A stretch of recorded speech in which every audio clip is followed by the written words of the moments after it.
ദൈവനാമത്തിന് മഹത്വം ഉണ്ടായിരിക്കട്ടെ. ഇത് നിങ്ങളുടെ മുമ്പിൽ വചനമായി നിൽക്കുവാൻ ദൈവം നൽകിയ വലിയ അവസരത്തെ ഞാൻ ദൈവത്തെ സ്തുതിക്കുന്നു. അതുപോലെ തന്നെ ഇന്നൊരു അവസരം നൽകിയ അച്ഛനോടും സെക്രട്ടറിയോടും അദ്ദേഹത്തിനോടുള്ള എൻ്റെ നന്ദി അറിയിക്കുന്നു. കഴിഞ്ഞ ആഴ്ചയിലാണ് അച്ഛനൊരു മെസ്സേജ് അയക്കുന്നത്. So I know Malayalam very well, but I asked my teacher, sir, how can I improve my English? And he said, you think in English. What you're doing now is, you are translating Malayalam to English. Now, you from today onwards, you think in English. And the 4 years I has been thinking in English. Now, no, the words will not come. So don't think in another way that this fellow going to Bible college after 2 years, he forgot Malayalam. അങ്ങനെ ആരും ചിന്തിക്കരുത്. മലയാളത്തിൻ്റെ അർത്ഥവത്തായിട്ടുള്ള വാക്കുകൾ ഇപ്പോൾ എനിക്ക് പറയാൻ പറ്റാത്തത് കൊണ്ട് I would like to preach in English. So last week, our Achan has sent a message to Brother Bijoy, and he said to me that next week, either you or me have to preach the word of God. And I said, yeah, okay. I know he will take because he is senior. And he said to me, I am going to share my testimony to the college, so you have to preach. I said, Ayo, me. Then I was thinking, frankly, I'm telling this last week is very tight for us. Yesterday we had comprehensive exam. Tomorrow I have to submit my final thesis. And Thursday we had a test. ഞാനിപ്പോൾ ഓർക്കുന്നുണ്ട്, അച്ഛൻ ഒരിക്കൽ പ്രസംഗിച്ചപ്പോൾ അച്ഛൻ പറഞ്ഞൊരു കാര്യം, അച്ഛൻ PhD പഠിക്കുമ്പോൾ ഒരു ടീച്ചറിന് ഒരു അസൈൻമെന്റ് കൊടുക്കുകയാണെങ്കിൽ at last he will write meet me. If the assignment is not good, he will write meet me. And the day is terrible. Like that, one of our teacher, if he conduct a test, the week itself it is terrible. So I was thinking this kind of things, and I thought, how will I preach? And I also thought that this is opportunity. ഇതൊരു opportunity ആണെന്ന് ഞാൻ വിശ്വസിച്ചു. So I was praying to God what I will preach today. So today's sermon I have entitled as God turned broken pieces into masterpieces. God turned broken pieces into masterpieces. As we know what is broken. If we throw something and after that it will break, and we cannot do anything from that remains, and that is called broken. And what we will do after this broken, we will throw it away. If it's a glass or if it's other things, we will throw it away. We will not take it and we will not repair it. But if you see in the Bible, God has turned some broken pieces into masterpieces. The first point I want to tell that from nothing to everything. From nothing to everything. Shall we all turn our Bible into Genesis chapter 1 verses 1 and 2. Genesis chapter 1 verses 1 and 2. In the beginning God created the heavens and the earth. And the earth was without form and void, and darkness was over the face of the deep. And the Spirit of God was hovering over the face of the waters. Here we can see the word without form and void. The Hebrew word which is used here is tohu. And this same verse we can see in Isaiah chapter 34 verses 11. Someone can read from Isaiah chapter 34 verses 11.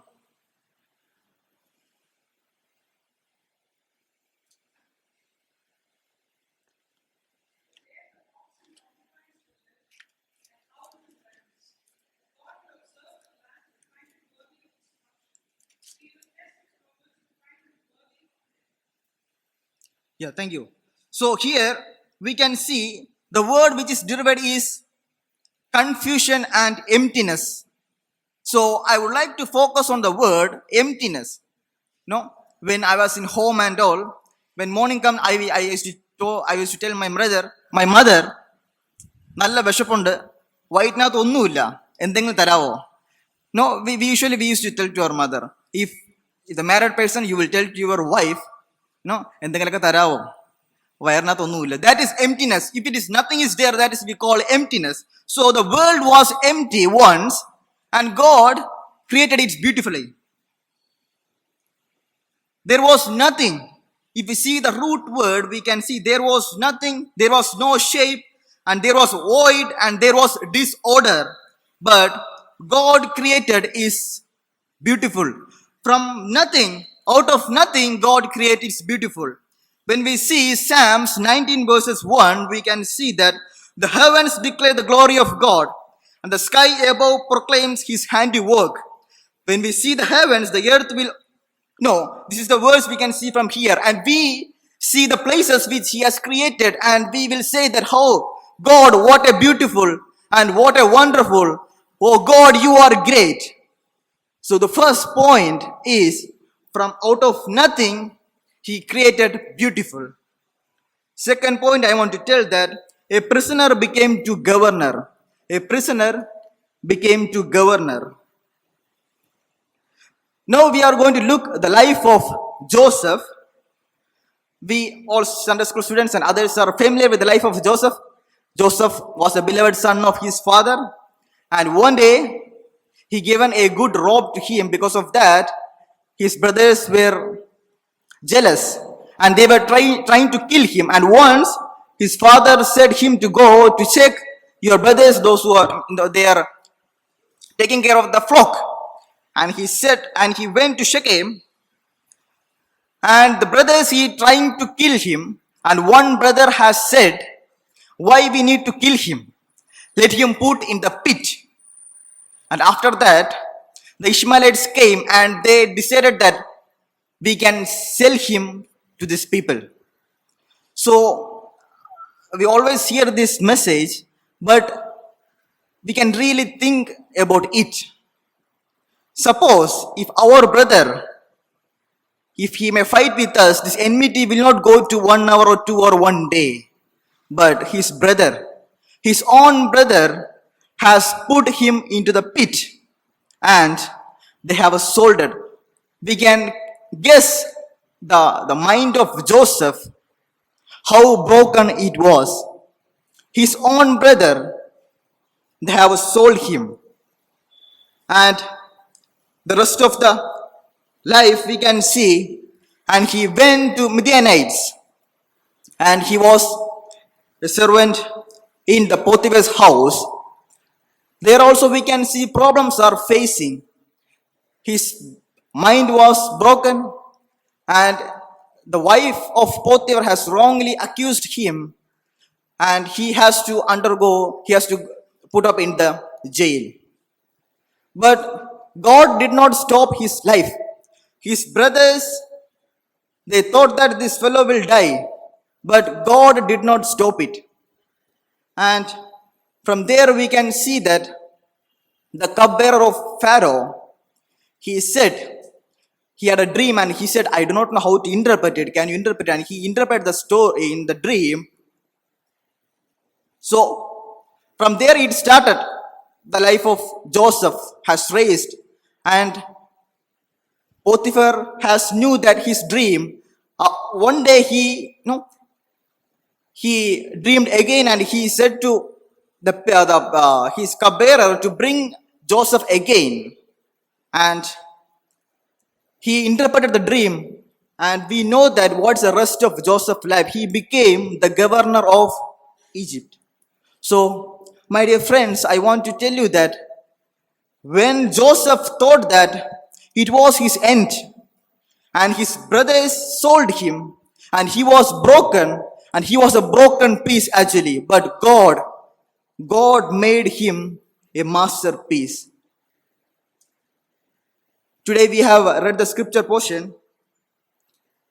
So here we can see that Joseph's brothers is coming to meet Joseph to get grains. Actually, the Israel people have undergone a famine, so they came to Joseph. That the Joseph സ്വന്തം സഹോദരനെ തള്ളിക്കളഞ്ഞ അവർ തന്നെയാണ് വീണ്ടും ജോസഫിനെ കാണാനായിട്ട് വരുന്നത്. If you see Genesis verses 50, verses 18 says, his brothers also came and fell down before him and said, behold, we are your servants. You mean evil against me, but God mean it for good. Friends, his brothers mean it evil, but God changed his life from brokenness to master. He was a broken piece, now he changed into masterpiece. His brothers might have thought that this fellow will die, but at last, these brothers have to meet him for their life. What a amazing it is. God is something amazing, and we may think that this is the end. I cannot go forward. Lord, I'm going to quit it, but God will start from there. So I thought that along with this message, I would like to share my testimony as well. So here I want to testify God with two incidents which happened in my life. I was born in a poor family. When I was 5 years old, my father has passed away, and he was a cancer patient. So he had a government job, but lot of money, all money we have spent for the treatment. And after my death of my father, we have gone through a severe financial struggles. So we have a home that ചെളി കൊണ്ടുണ്ടാക്കിയ the wall is like clay and the roof was with the coconut. ഈ ഓല കൊണ്ട് മെടഞ്ഞ വീടായിരുന്നു. So when rains comes, we cannot stay in our home. We used to depend on our relatives' house, and sometimes we used to stay in the parish. So sometimes when rains comes, my mother, he used to keep under the coat. കട്ടിലിന്റെ അടിയിലേക്ക് എന്നെ വെച്ചിട്ട് സൈഡിൽ in borders she used to put clothes so that the water can absorb by the clothes. So that was our situation. So people, relatives, church members, they had so many questions about us, how they will live, how they will get good education. These are the questions they have raised, and we also have the same question, how we will study, how we will grow. But after some years, some months, my mom got my father's job, and things all changed. And after 2 years, we constructed a home. And 2013, we bought another home. I am not focusing, I have two homes, no. I have two houses, no. But I want to focus, I want to glorify his name. Once, we don't have a home to stay. But now, God have given two houses to us. We couldn't know what we have to do at that time. But God made us a model for others, a testimony for others. Even sometimes I used to go, I went to school, sometimes my textbook were wet because of rain. I will literally cried that time. But if I think that now, how God raised us. And so God is amazing that He had made us a testimony for others. I can say that we are nothing. Out of nothing He had raised us. We had nothing in our hand, but out of nothing He had raised us. And let me tell one more incident which happened in my life. It is my calling experience. I was very poor in studies because when I was young, I did not get that base because my family, my mother and my father, they used to be in the hospital. So nobody was there to take care of us. Nobody were to taught us. So I was very poor in my studies, especially in schools. Somehow I passed my 10th by copying from others. Frankly, I'm telling, I'm copying from others. Somehow I passed. And 12th exam on the subject of mathematics, I could not copy. So when the result published, I failed on the mathematics subject. And I am the only one who failed in that exam in my class. So I have a little sad. And at the same year, I tried once again. And there also, I failed. So my mom used to say, study. Magane padi ni, study. But okay. So my brother said to me, my brother said to my mother, don't force him. One day he will understand the value of education. That day he will study. So God, no, I ഞാൻ 3 വർഷം എടുത്തു പഠിത്തത്തിന്റെ വില മനസ്സിലാക്കാനായിട്ട്. എനിക്ക് 3 വർഷം എടുത്തു, 3 years. No, I had 3 years to decide that education is valuable in our life. And the third year, I was searching a tuition because if I want to pass mathematics, I have to start from the basics, from multiplication, from division, and all. The first time I wrote my exam, out of 80, I got 2 marks. If you see the Kerala syllabus, if you write the question itself, we will get mark. But I got 2 marks out of 80. And I was praying to God. One day I went to center meeting, and I was sitting on the last bench of the parish. And the students that center meeting was on the month of June. So the vicar and the achans, they were giving gift to the students, those who passed 12th and degree and 10th exams. So I was sitting the back side of the chapel. I was crying. Why can't I? I used to pray regularly. I used to read Bible. Why can't I? So this was my situation.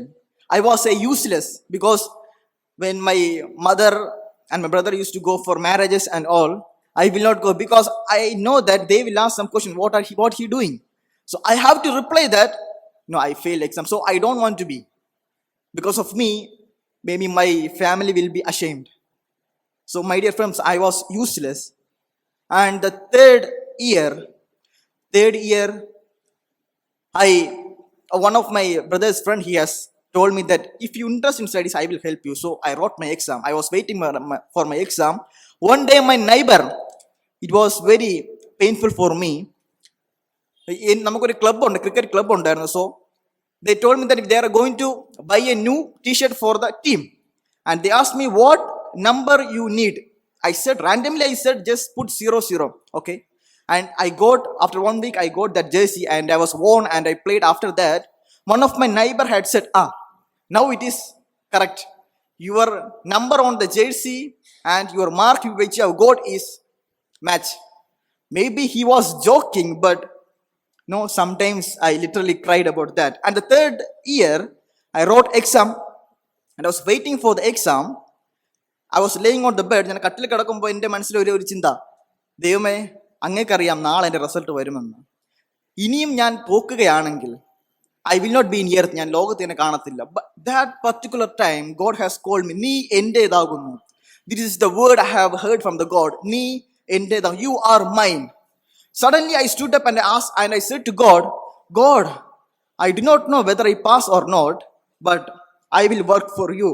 So from there I started to study, and I studied BSc psychology, and I joined JMBC because of I have weak in English. I am now also weak in English. Because of that, I have to study pre-theology.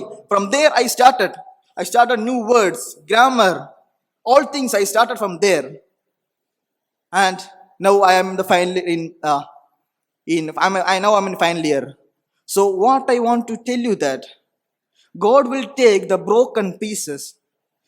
Of course, I know that God did not make me as a masterpiece, but I was gone through brokenness. 2 months back, I represented college and went to Madras University on the Department of Christian Studies to present a paper. And I am the only one who is studying MDiv there, and all other colleges students, they are studying in PhD and MTH. And I was literally feared to present a paper because when we present a paper, lot of questions will come to us and we have to answer it. I was literally feared. And after the presentation, so many students have said, yeah, very good, very good. After coming from Madras University, I was on the train. I was literally cried, Lord, why did you choose me? There were brilliant students in our college. Why I? My dear friends, I want to tell you that God will take broken. I can say I am nothing. I was nothing. I do not know how to say a sentence. I do not know how to multiply. I do not know how to divide. But God changed me. I thought that when I failed my exam, second time I wrote my exam, I failed. I decided that I will not try it anymore. I thought to stop my studies. But God, He put His interest to me. Now I can tell you because of God's grace, I am getting good mark. Today, I want to encourage you that if you are broken, if the people are discriminating you, one day God will raise your head. When we look in the Genesis, the world was broken. There were no shape, void, disorder, but God made it a good shape. And if you see the life of Joseph, his brothers have sold him, discriminated, but they have to come to see Joseph. In my own experience, I want to tell you that, dear friends, God will never leave you. If you are in the broken experience, He will take it. He will not take which is perfect. He will take the broken one and He will make it and He will glorify His name through that broken pieces. Let us read Isaiah chapter 43 verses 18. Isaiah chapter 43 verses 18. Here it says that, behold, I am doing a new thing. Now it spring forth. Do you not perceive it? I will make a new way in the wilderness and rivers in the desert. He will make a new way for you when all the doors were closed and you may think that what I will do next. But He will open a new door. How we can you make a river in the wilderness? It is impossible. But for God it is possible. For application, I want to tell you that trust in God. When we see the life of Joseph, when we go into Potiphar's house, God was with him. When he was in the prison, God was with him. I know that when I failed, God was with me. So I want to tell you that trust in God and wait for God's miracles. May the good God bless you, all of us. Thank you.